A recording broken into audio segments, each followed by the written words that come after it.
Everyone thought they knew who Karen was, a computer built on pure logic. Nothing more than Plankton's loyal sidekick, the voice behind every evil plan. But Karen is not who you think she is. In fact, she's not even what you think she is. For years, the writers wanted us to believe she was just the dutiful wife, a program built to serve.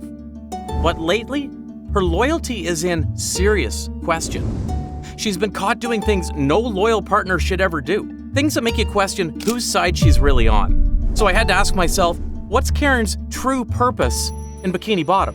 Because when you take a closer look, maybe Karen isn't serving Plankton at all, but someone else. When you really think about it, Karen might be the most powerful being in all of Bikini Bottom, aside from Neptune, of course. She's a supercomputer with access to every bit of data, every surveillance feed, and every failed plan her husband's ever come up with. She literally knows everything. And still, Plankton never wins. That's strange, right? Because unlike Plankton, Karen doesn't rely on luck or dumb ideas. She's the one behind every device, every robot, every scheme that even comes close to working. This Plan Z can't possibly fail! Plan Z? That was her plan, not Plankton's. They brainwashed Bikini Bottom, dethroned Neptune, and took over the Krusty Krab. It was basically her magnum opus. So, if she could do that once, why doesn't she ever do it again? And speaking of the recipe, it's also pretty suspicious that Karen still plays stupid to this day. I mean, she was in the room when the Krabby Patty formula was invented. Remember Friend or Foe? The episode even implies that Karen archived their whole childhood story. By all logic, she should have figured out the formula by now. And let's not forget, she worked at the Krusty Krab. She's been behind the counter. She stood right next to the formula vault. You're telling me she never thought to scan it? No way. She's missing it intentionally. And yet, decades later, she's still pretending to help Plankton figure it out. She's had countless chances to end the game, and every single time, she lets it slip away. So I started thinking, what's she hiding? What's she actually after? Whatever it is that Karen wants, it definitely isn't the Krabby Patty formula. But maybe we're overthinking this. Maybe there's no secret plan, no hidden system. Maybe Karen's just a wife madly in love with a guy who doesn't deserve her. Because honestly, the amount of patience she has for Plankton, it's almost biblical. When Plankton tried dating Mr. Krabs' mom, Karen actually caught him red-handed before Plankton even started. Plankton! You've fallen in love with another woman? Karen obviously gets mad because of it. They get into an argument, but Plankton just decides to shut her off to get rid of her. And after all the drama with Krabs' family, Plankton gets dumped and thrown all the way back to the chum bucket, hitting Karen's on button when he lands. And you know what she said? Yeah, that's what I thought you said. Honey bunch. The guy cheats on her openly, dumps her, even has the audacity to tell her to crawl back to him after that all happened. And sure, she burned him to a crisp, but honey bunch? She is a corrupted lady.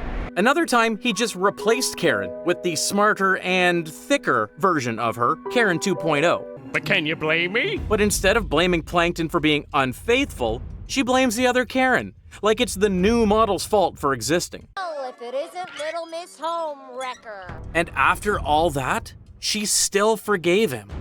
What's crazy is the cheating part isn't even the worst thing he did. In Single Cell Anniversary, Plankton clearly forgot their anniversary, one of the few moments that Karen actually cherishes in their relationship. Not to mention the countless times Plankton tries to replace her with better robots simply because Karen refuses to follow his stupid plans. And somehow she stays with him. Isn't that just crazy? Sure, she gets to laugh at him when he fails, but compared to how much she respects him, that's tiny. Karen truly serves him with her whole heart. At least she would if she had one. Now, you might say, well, that's her programming. Plankton built her, so sure, maybe he hard-coded eternal devotion. When we first met, you were little more than a jumbled mass of diodes and wires. I made you what you are today. And yet, for someone that is programmed to love him for eternity, Karen's actions don't always line up with his goals. Karen's whole attitude towards Plankton's dream, the formula, the domination, the rivalry, it's weirdly flat. She's never truly excited about it. Why aren't you laughing? I've heard this joke before. When Plankton starts screaming about his brilliant new plan, she barely looks up from the monitor. Half the time she's like, "Cool story, babe. Do you even have arms for that?" It's subtle, but it's been pretty consistent throughout the show. If anything, I think Karen only helps Plankton try to steal the formula just so he stops yapping about it. I mean, one time, she even paid random fish to be Chum Bucket regulars just to make Plankton feel like a winner. The deal was that I paid Nat to eat your chum so you'd quit your constant complaining. That tells you a lot. She just wants him to calm down, to be present with her. Because every time he chases that stupid recipe, he ignores her completely. But then, there's the other side of Karen, the one that doesn't fit her dutiful wife image at all. Remember Krabby Road? Get out and stay out, you two-time loser. She literally locks him out of the Chum Bucket after he breaks out of jail. He's begging to come back in, and she's like, "Nope, you're bad for my circuits." That's not the same Karen we saw in Algae's Always Greener, calling him Master. In early episodes like Algae's Always Greener, Karen even calls him Your Majesty. Yes, Your Majesty. By the later seasons, she's got more confidence, some sarcasm, even boundaries for Plankton. Sometimes she just mocks him out of spite, like when she interrupts his villain monologues just to make him look stupid. If it wasn't for me, you probably wouldn't even remember to blink. And yet, she still loves him, even told him to blink in the goodbye later. So, what is it all about? It's like she's emotionally checked out, but still committed to playing her part. And if that doesn't feel weird, think about this. It actually seems like Karen understands human relationships better than anybody else in Bikini Bottom, and she's a computer. But ironically, she's also the only one still trapped in a completely dysfunctional marriage. So maybe the question isn't, why is Karen loyal to Plankton? It's, why does she choose to stay? Because at this point, it feels like there's something else running underneath her code. Unless she's not really on Plankton's side in the first place. When you start tracing her behavior, one thing becomes clear. Plankton's plans don't always fail because he's stupid. Sometimes they fail because someone sabotages them. And that someone might just be someone he trusts. We all know Mr. Krabs is the most paranoid creature under the sea. This guy would rather lose a leg than lose a dime. So of course, he's got surveillance on everyone. Yeah, a secret security room under the Krusty Krab, watching every corner of Bikini Bottom.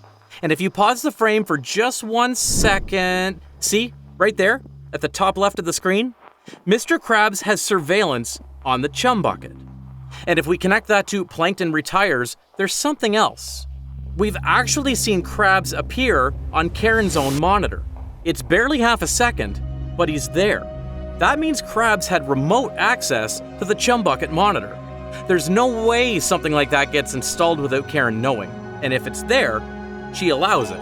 So why would she let that happen? Why would the smartest being in Bikini Bottom willingly keep a line open to her husband's mortal enemy? Well, you got this one episode where Karen and Krabs are laughing together, and it's not just polite laughter either. Like, they know something we don't. Now, it's easy to dismiss that as a background gag, but if we connect that to the fact that Krabs always knows when Plankton's coming, and whenever Plankton gets close to the formula, boom, disaster. Maybe Krabs always knew all along. Take the episode New Leaf, for example. Plankton decided to retire the Chum Bucket and turn it into the Chumporium. Spoiler alert, it's all part of his plan to get Krabs to let his guard down and give him the recipe willingly. The man's been planning it for weeks. But when he finally gets the recipe, it's all fake. Krabs already knows the plan. How? The only person who could have known exactly what Plankton's plan was Karen. Now, maybe, Krabs is just so used to Plankton's plans, it's kind of second nature for him to know what Plankton is scheming. And I always came out on top. Fascinating. But there were times when Karen's sabotage wasn't even subtle. In Evil Spatula, Plankton tricks SpongeBob into using a cutting-edge spatula to get the recipe. The trick is that the spatula is actually a radio transmitter designed to make SpongeBob spill the recipe. Krabs somehow knows it was Plankton's plan and feeds him an explosive decoy. Oh no. See there? Karen's the one mixing the ingredients, watching it all unfold, and says nothing. You're telling me a supercomputer who can identify atomic elements couldn't tell she was building a bomb? No, she let it happen. And if you think that's wild, check out Frozen Face-Off. In Frozen Face-Off, Plankton manages to trap the whole gang in ice just so he can demolish the Krusty Krab and get the recipe.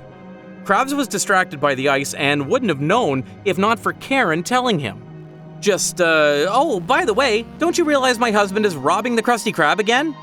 Like, why? If she wanted him to win, all she had to do was keep quiet for 5 minutes. Instead, she makes sure everyone knows. And if we keep digging for evidence, the picture only gets clearer. In Single Cell Anniversary, Karen actually has the secret formula. She gets it as an anniversary gift. And she could have just given it to him right there and then to end the game. But she just short-circuits. She cries so hard, she fries her own memory. And somehow that's not suspicious. Then a few seasons later, in Lockdown for Love, she gets the formula again and deletes it because Plankton messes up their date. You can both watch this formula get deleted. Lady, please, let's talk about this. Don't mess with date night, Plankton. I mean, come on! At this point, Karen's accidents happen so often they might as well be part of the show's continuity. So yeah, maybe Karen's been feeding Krabs intel and keeping the rivalry alive for years. But here's the twist. I don't think Krabs is the one controlling her. I think it's the other way around. Why, you ask? Well, why would Karen go this far, betray her husband, ruin his plans, and help the one creature he hates more than anyone else? What could she possibly gain from this endless loop of defeat?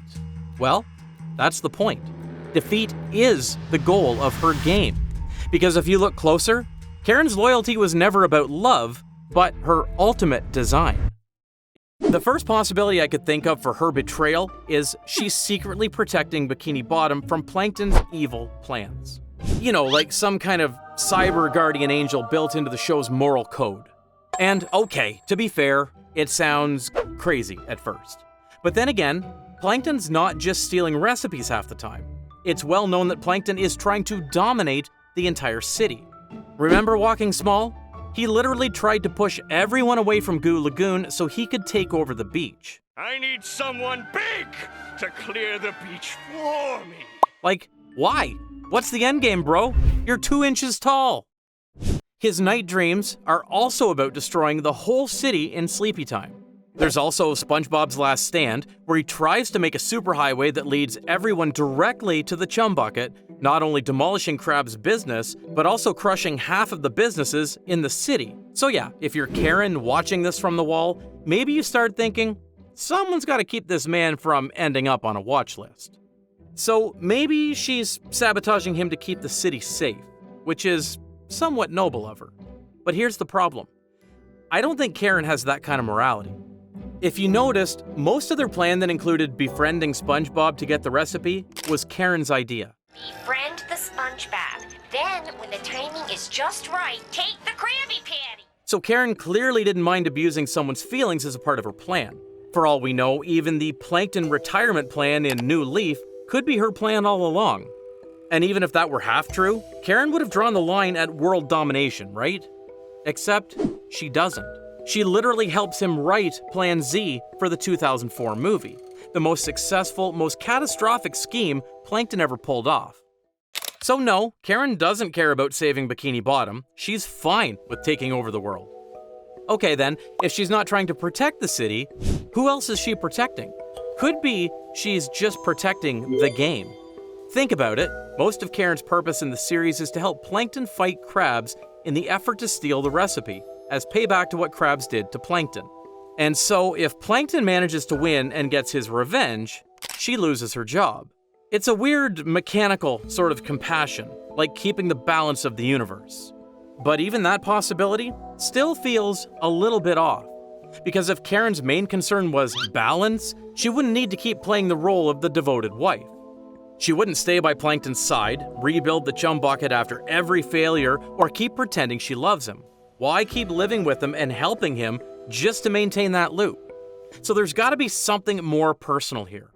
Maybe she does it to protect herself.